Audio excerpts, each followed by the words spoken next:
সমুদ্রের গভীরে ছিল রঙিন এক রাজ্য, প্রবালপুর। সেখানে থাকত দুষ্টু ছোট্ট ক্লাউনফিশ পিকু।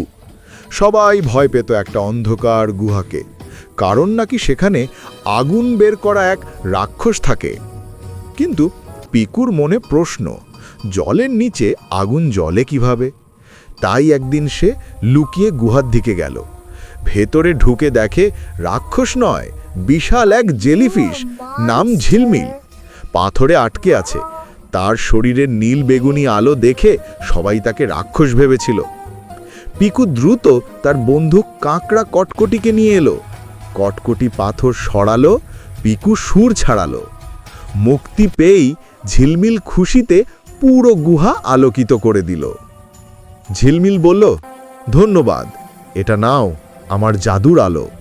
ফিরে গিয়ে পিকু সবাইকে জানালো, যাকে আমরা ভয় পাই সে অনেক সময় বন্ধুই হয়। ভিডিও ভালো লাগলে লাইক দিও আর সাবস্ক্রাইব করতে ভুলো না। পাশের বেল আইকনটা বাজিয়ে দিও, নতুন ভিডিও সাথে সাথে পাবে।